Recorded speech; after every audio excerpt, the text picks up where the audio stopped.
Thanks for watching BVR TV news. Congress party లంబాడీలను, యానాదిలను, ఎర్కలను ఎస్టీ జాబితాలో చేర్చి 50 సంవత్సరాలు పూర్తయిన సందర్భంగా స్వర్ణోత్సవాలు అని చెప్పేసి ఒక బస్సు యాత్ర, అంటే తండకి జెండా పండగ అన్నట్టుగా చేస్తూ ఉంది. దీని మీద ఒక ఎక్స్ఎంపీగా మీ అభిప్రాయం ఏంటి? దాంట్లో అభ్యంతరాలు ఎవరికి ఉంటాయండి? అభ్యంతరాలు ఉన్నాయి, కానీ తిరిగేటప్పుడు కొన్ని సమస్యలు తలెత్తుతా ఉన్నాయి కదా. ఏం సమస్యలు? 2019లో ఆదిలాబాద్లో 2 లంబాడీలు చనిపోయారు. లంబాడీలు రాజ్యాంగబద్ధంగా రాలేదంటున్నారు. లంబాడీలు పందులను అన్నట్టు పిల్లలను అంటున్నారని ఇంకొక వర్గం ఎవరో కొంతమంది చెప్తున్నారు. అది ఎవరి బాధ్యత? కాంగ్రెస్ పార్టీ బాధ్యత కదా. మరి ఈ లంబాడీలు తెలంగాణలో రాజ్యాంగబద్ధంగా వచ్చిరా, దొంగలుగా చేరిరా అనేది కాంగ్రెస్ పార్టీ నిర్ధారణ చేయాలి. ఎందుకు చేయాలంటే నువ్వే కదా మేమే ఇచ్చినాం అని చెప్పి ఒప్పుకున్నాక ఇంకొకడు మాట్లాడితే నువ్వు ఎందుకు అభ్యంతరాలు చెప్తలేవు?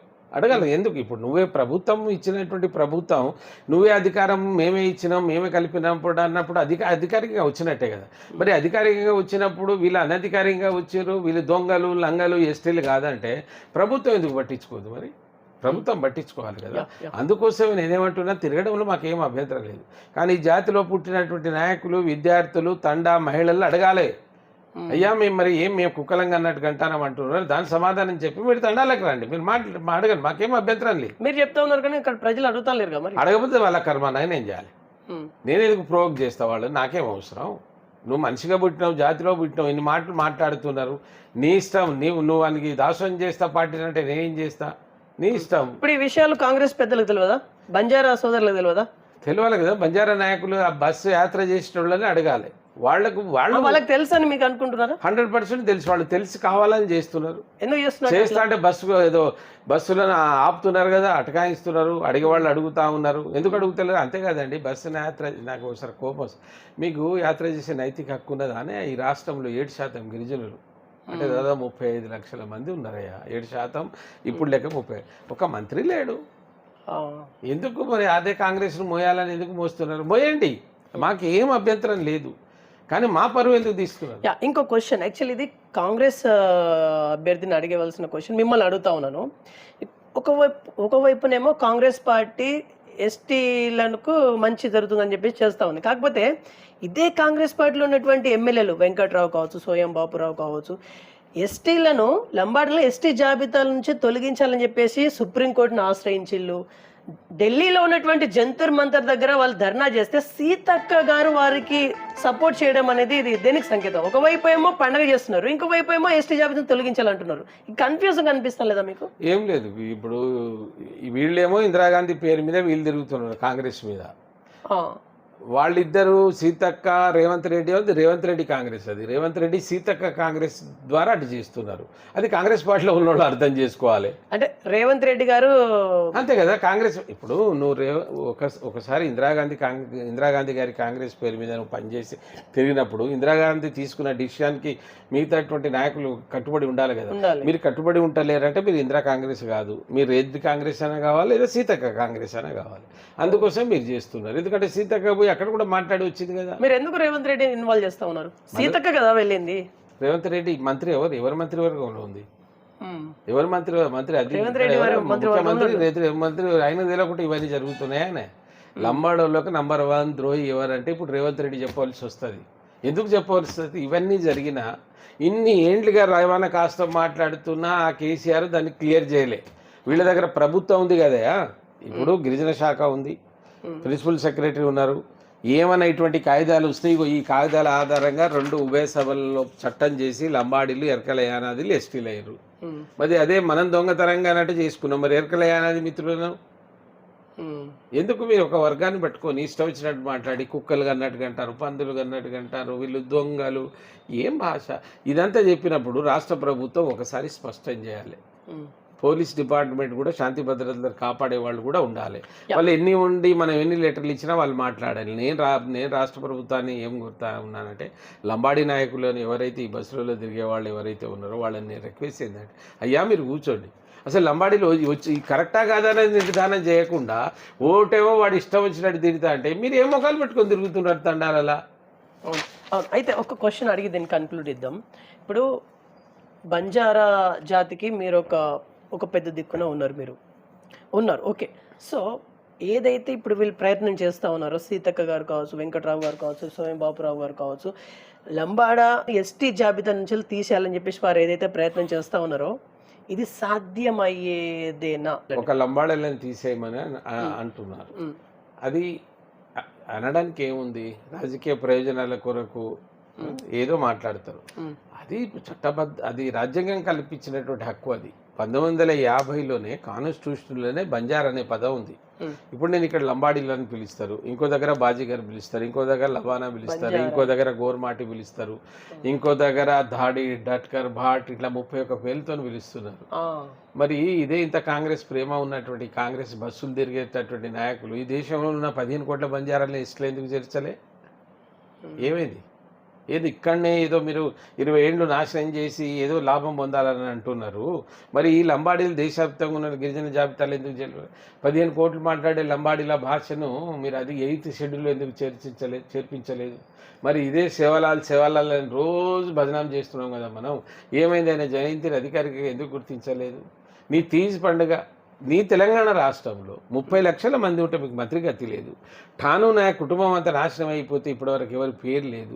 తెలంగాణలో గుర్తించబడినటువంటి లంబాడీలను, తెలంగాణలో గౌరవం లేనటువంటి లంబాడీలను ఏదో వీళ్ళను నాశనం అయినాక 20 ఏళ్ల తర్వాత కలిపినామని ఆ బస్ యాత్రలు చేస్తే తెలివికెళ్ళటువంటి మేధావులు ఈ సమాజం ఉంది. అదేవిధంగా గిరిజన జాతి, లంబాడీ జాతి, మీరు ఆలోచించండి, అడగండి వాళ్ళని ఎందుకు తిరుగుతున్నారు, తిరగండి. కానీ ఏంది ఇవన్నీ ఎవరు చేయాలి?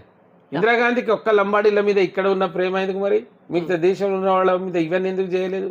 అంటే ఇప్పుడు సీతారాం నాకు చేయిస్తా, నాకు సాధ్యమైతే చేస్తా, నాతో వస్తారా?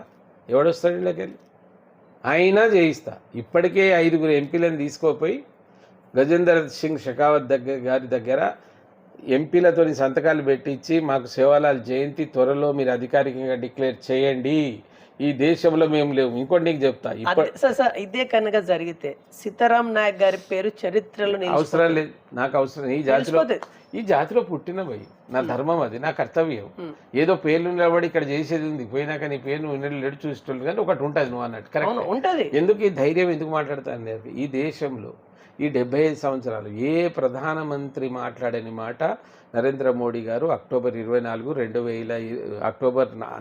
2024లో సేవాలాల్ సమాధిని 2 సార్లు దర్శించి జగదాంబ మాత ఆశీర్వాదాలు తీసుకొని 900 కోట్ల రూపాయలతోని, 9 కోట్లతోని, నేను నిన్న కూడా 900 అని బై మిస్టేక్ లేదా చెప్తున్నా, మీ ద్వారా సరిదిద్దుకుంటున్నా, మీ ఛానల్ ద్వారా సరిదిద్దుకుంటున్నా, 9 కోట్లు, ఓన్లీ 900 కోట్లతోటి బంజారాల విరాసత్, మన సంస్కృతి సంప్రదాయాల పరిరక్షణకు ఒక నగార భవాన్ని నిర్మించిండా లేదా? నిర్మించి మాట్లాడి దాని ఇనాగ్రేషన్లో ఒకటి ఏం మాట్లాడిండు? 5 లక్షల లంబాడిస్తున్నారు అక్కడ. ఏం మాట్లాడిండు? ఇక్కడ ఉన్న వాళ్లకు లంబాడీల గురించి మీకు తెలుసా? బంజారాల గురించి? ఈ దేశ రక్షణ, ఈ దేశ నిర్మాణం, ఈ దేశ వ్యాపారంలో వాళ్ళు చేసిన చరిత్ర మనకెవరికి తెలియదు. అంత గొప్పవాళ్ళు. హాతీరాం బావా బంజారా, సేవాలాల్ బంజారా, లక్కీసా బంజారా యోధుడు. ఏం చెప్పాలి మీకు? నన్ను అడుగుతలేదు, నేను చెప్తా అన్నాడు. అంత చరిత్ర చెప్పినటువంటి వ్యక్తి నేను అడిగిన 2 కోరికలు తీర్చరా అని నా ఒక నమ్మకం. ఈ 15 కోట్ల బంజారాలు దేశ విదేశాల తరఫున బంజారాలతో నేను వాడిని అడిగితే ఇవి తప్పనిసరిగా అవుతాయి. కానీ నీ సత్యవతే మాట్లాడుతుంది. ఇప్పుడు ఏం చేశారు గిరిజనులు? సీతారాం నాయక్ వచ్చి సన్మానం అంటే ఇండైరెక్ట్గా నేను సన్మానం చేస్తావంటే నువ్వు సన్మానం చేయవు. నీ పాటలో ఉన్నంతసేపు నీకు నీ శక్తి ఏందో సామర్థ్యం ఉందో నాకు తెలియదా? నువ్వు మంత్రి అయి కూర్చున్నావు. ఇక మేము వీటే నాశనం కావాలా? ఇప్పుడు మాకు ఎవరన్నా వేరే వాళ్ళు ఎవరన్నా దగ్గరికి రమ్మని ఏదైనా నేను జాతీయ అధ్యక్షుతో 2 గంటలు కూర్చున్నాను. 30వ తారీఖున 29 2.5 గంటలు ఆయనతో తిని కలిసి నా జాతి నా కథ అంతా చెప్పిన. మరి నువ్వేం చేసినావు? నీకు ఏం చేసినాడు? నీతో ఉన్నటువంటి నాయకుడు మామూలు ఏం చేసినావు నీకు తెలియదా? ఎట్లా మాట్లాడతారు? అంటే మాకేం రావద్దు. కేసీఆర్ మమ్మల్ని దొక్కినట్టు నువ్వు కూడా ఏమైనా జాతిలో నన్ను దొక్కదలుచుకున్నావా? ఏందా ఉద్దేశం? ఏంటిది నీది? ఏం పద్ధతి ఇది? ఆమె మాట్లాడ ఇక్కడ ఎంపీ సత్యవతి గారికి నేను ఒక సూటి ప్రశ్న. అమ్మా, నన్ను కాదు అడిగేది, నేను ఈ జాతి బిడ్డగా అన్యాయం ఏం చేయలేదు, నీ ప్రమాణ పూర్తిగా చెప్పు. అడుగు ఇప్పుడు ఉన్నటువంటి ఎమ్మెల్యేలు ఎంపీలు ఏవైతే ఉన్నారో, ఓ దిక్కు నీ జాతిని పందులు అన్నట్టు పిల్లలు అంటున్నారంటే నోరు మూసుకొని స్వర్ణోత్సవాలు చేస్తున్నటువంటి నాయకులను అడగమ్మా, నువ్వేం చేస్తున్నావు, నువ్వు మాట్లాడు. అక్కడ నోర్లు రావు.